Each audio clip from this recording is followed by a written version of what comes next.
ഹരിതം TV ചാനലിലേക്ക് എല്ലാ പ്രേക്ഷകർക്കും സ്വാഗതം. ഇന്ന് വിചിന്തനം ചെയ്യുന്നത് 2025 ജൂലൈ മാസ ഫലമാണ്. ജൂലൈ മാസം 1-ാം തീയതി മുതൽ 31-ാം തീയതി വരെ വൃശ്ചികം രാശിക്കാരായിരിക്കുന്ന വിശാഖത്തിന്റെ 4-ാം പാദവും അനിഴവും കേട്ടയും അടങ്ങുന്ന നക്ഷത്രം, 2.25 നക്ഷത്രം. ഈ നക്ഷത്രക്കാർക്ക് വന്നു ചേരാവുന്ന ഭാഗ്യാവസ്ഥകളെ കുറിച്ചും ദൈവാധീനത്തെക്കുറിച്ചും അതീവ ശ്രദ്ധയോടുകൂടി ശ്രദ്ധിക്കേണ്ട കാര്യങ്ങൾ, കഷ്ടകാലങ്ങൾ വരാതിരിക്കുവാൻ, ആപത്തുകളിൽ ചാടുവാതിരിക്കുവാൻ, നഷ്ടങ്ങൾ വരാതിരിക്കുവാൻ ഒക്കെ ശ്രദ്ധിക്കേണ്ട കാര്യങ്ങളും ഒക്കെയാണ് പറയുന്നത്. ഞാൻ ഹരികുമാർ, ദേവി ജ്യോതിഷാലയം, കാവുംപടി, മണർകാട്, കോട്ടയം. ഈ ചാനൽ പേര് നക്ഷത്രവും ചേർത്ത് കമന്റ് ചെയ്യുകയും സബ്സ്ക്രൈബ് ചെയ്യുന്നവർക്കും വേണ്ടി പ്രത്യേകം പ്രാർത്ഥിക്കുന്നതാണ്. ജ്യോതിഷ കാര്യങ്ങൾക്ക് നേരിട്ട് വരികയോ ഫോൺ വിളിച്ച് ചോദിക്കുന്നതിനും അവസരമുണ്ടായിരിക്കുന്നു. വിവാഹ തടസ്സമായാലും മറ്റ് ജോലി തടസ്സമായാലും സന്താന കാര്യത്തിലായാലും കടങ്ങൾ വീടുന്നതോ വീട് വെക്കുന്നതോ ഒക്കെയുള്ള കാര്യങ്ങൾക്ക് വിവരങ്ങൾ അറിയുവാനായിട്ട് വാട്സാപ്പിലൂടെ ഒക്കെ അറിയാവുന്ന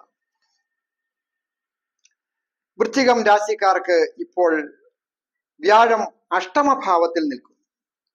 അത് ധനത്തിന്റെയും അതുപോലെ തന്നെ പ്രതിഭാസ്ഥാനത്തിന്റെ ഒക്കെ അധിപനാണ്. 2-5 ഭാവാധിപനായിരിക്കുന്ന സർവേശ്വരകാരകനായിരിക്കുന്ന വ്യാഴം അനിഷ്ടഭാവത്തിൽ സ്ഥിതി ചെയ്യും. അപ്പോൾ വളരെ അധികം കാര്യങ്ങൾ ശ്രദ്ധിക്കേണ്ടതുണ്ട്. കണ്ടകശനിയൊക്കെ മാറി അതിൽ നിന്ന് കരകയറി വരുമ്പോൾ ഏതെങ്കിലും തരത്തിലുള്ള ആപത്തുകൾ വന്നു ചേരാതെ വീണ്ടും വളരെ ശ്രദ്ധിക്കേണ്ട ഒരു മാസമാണ്. രാശിയുടെ അധിപൻ നീചം വിട്ട് ശക്തി പ്രാപിച്ച് തൊഴിൽ സ്ഥാനത്ത് ബലവാനായിട്ട് നിൽക്കുന്നു. അത് വളരെ നല്ല അനുകൂലമാണ്. തൊഴിൽ ചെയ്ത് കടം വീടും എന്നുണ്ട്. അതായത് നല്ല ഒരു തൊഴിൽ മേന്മ വന്നു ചേരുക, ചെയ്യുന്ന തൊഴിൽ രംഗത്ത് അഭിവൃദ്ധികൾ വന്നു ചേരുക, സാമ്പത്തിക നേട്ടങ്ങൾ ഉണ്ടാകുക, അത് മുഖാന്തരം കടങ്ങൾ വീടുക, നല്ല സുഹൃത്തുക്കളെ കിട്ടുക. അതുപോലെ തന്നെ പ്രധാനമാണ് വാക്ക്.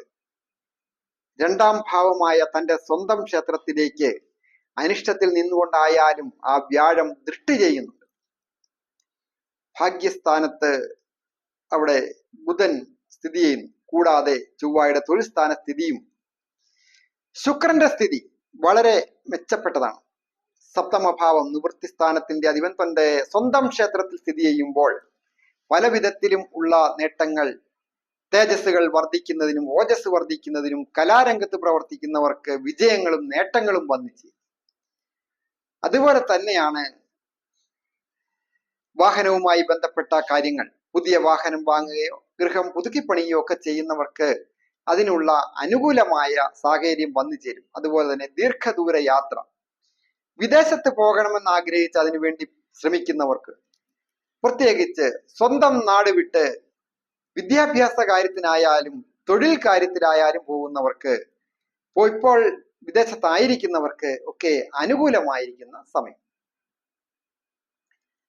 പ്രതിഭാസ്ഥാനത്ത് ശനി സ്ഥിതി ചെയ്യുമ്പോൾ അത് വിദ്യാർത്ഥികളായിരിക്കുന്നവർക്ക് ചില വിദ്യാ തടസ്സങ്ങൾ ഉണ്ടാക്കുന്നതിനോ ക്ലേശങ്ങൾ ഉണ്ടാകുന്നതിനോ, കൊള്ളുകേലാത്ത സുഹൃത്തുക്കൾ മുഖാന്തരം ചില പ്രശ്നങ്ങളൊക്കെ ഉണ്ടാകുക, പഠനത്തിൽ ശ്രദ്ധിക്കാൻ പറ്റാതെ വരിക, അങ്ങനെയൊക്കെ ഉണ്ടാകുന്നതിന് സൂചനയുള്ളതിനാൽ നല്ല സുഹൃത്തുക്കളെ തിരഞ്ഞെടുക്കുവാനായിട്ട് വളരെ ശ്രദ്ധിക്കണം.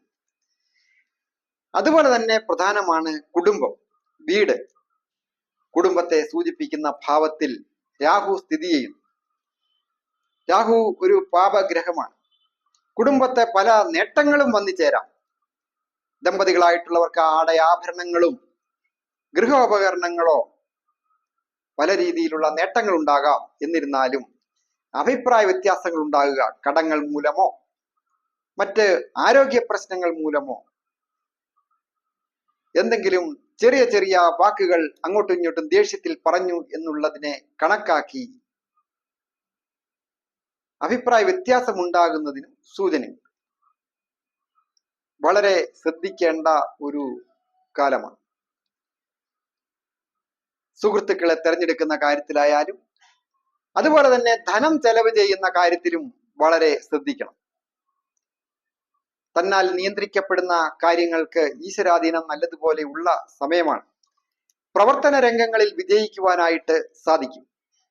പ്രത്യേകിച്ച് ധനകാര്യവുമായി ബന്ധപ്പെട്ട തൊഴിലുകളൊക്കെ ചെയ്യുന്ന, ധനകാര്യ സ്ഥാപനത്തിൽ ജോലി ചെയ്യുന്നവരായാലും ധനസ്ഥാപനങ്ങളിൽ സ്വന്തമായിട്ട് പണമിടപാടുകൾ ചെയ്യുന്നവരൊക്കെ ആയാലും വളരെ ശ്രദ്ധിക്കേണ്ട, അല്ലെങ്കിൽ ശ്രദ്ധിച്ചാൽ കൂടുതൽ ധനം വന്നു ചേരുവാൻ യോഗമുള്ള സമയമാണ്. IT മേഖലകളിൽ ജോലി ചെയ്യുന്നവരായാലും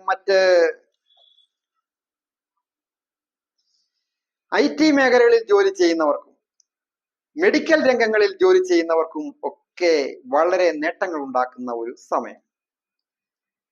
നല്ല ജോലി, അതായത് മെഡിക്കൽ രംഗവുമായി ബന്ധപ്പെട്ട് പഠിച്ചു നിൽക്കുന്നവർക്ക് പ്രൊമോഷൻ കിട്ടുക, അല്ലെങ്കിൽ പുതിയതായിട്ട് ജോലി കിട്ടുക, ടെസ്റ്റുകളൊക്കെ എഴുതി പ്രൊമോഷൻ കിട്ടുക, ചില കാലത്ത് അതായത് ഈ മാസം ഒരു ട്രാൻസ്ഫറോടുകൂടി ഒരു പുരോഗതി വന്നു ചേരുവാനും യോഗമുണ്ട്. എക്സ്പോർട്ടിങ്, ഇമ്പോർട്ടിങ് ഒക്കെ പോലെയുള്ള കാര്യങ്ങൾ ചെയ്യുന്നവരും മറ്റ് ഊഹാപോഹ കച്ചവടങ്ങളായ ഷെയർ മാർക്കറ്റിങ്, ബ്രോക്കറിങ് കാര്യങ്ങളൊക്കെ ചെയ്യുന്നവരും ഒക്കെ നേട്ടങ്ങൾ ഉണ്ടാകും. അത് വളരെ ശ്രദ്ധയോടുകൂടി വേണം ചെയ്യുവാനായിട്ട്. അല്ലാത്ത പക്ഷം നേട്ടങ്ങൾ പിന്നെ അതൊരു വലിയ നഷ്ടത്തിലേക്കോ കഷ്ടതയിലേക്കോ നാശത്തിലേക്കോ ഒക്കെ പോകാൻ സൂചനയുള്ളതിനാൽ വളരെ ശ്രദ്ധിക്കുക. വാഹന സംബന്ധമായ ജോലികൾ ചെയ്യുന്നവരും അതുപോലെ തന്നെ മറ്റ് ഇതര തൊഴിലുകൾ ചെയ്യുന്നവർക്കുമൊക്കെ അനുകൂലമായിരിക്കുന്ന ഒരു സമയമാണ്. അത് ഏതൊരു കാര്യം ചെയ്യുമ്പോഴും സാഹസികത പാടില്ല. അതായത് ഒരു വാഹനം ഓടിച്ചാൽ അതിനൊക്കെ ഒരു ലിമിറ്റും കാര്യങ്ങളും ശ്രദ്ധയും, അതുപോലെ തന്നെ അസമയത്തെ യാത്രകൾ ഒഴിവാക്കുകയും ജലയാത്രകളും ഒക്കെ കഴിവതും ഒഴിവാക്കണം.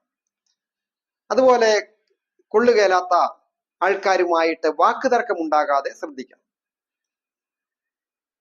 കരാറുടമ്പടികളിൽ ഒപ്പുവെക്കുമ്പോൾ അത് പല വിധത്തിലുമുള്ള ക്ലേശങ്ങളൊക്കെ ഉണ്ടാകുന്നതിന് സൂചനയുണ്ട്. അതും വളരെ ശ്രദ്ധിക്കേണ്ട ഒരു കാര്യങ്ങളാണ്.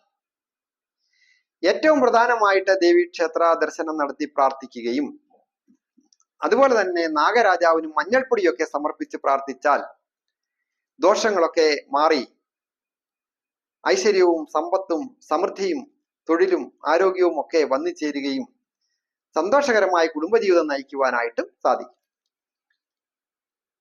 എല്ലാവർക്കും നന്മ വരുവാനായിട്ട് പ്രാർത്ഥിക്കും.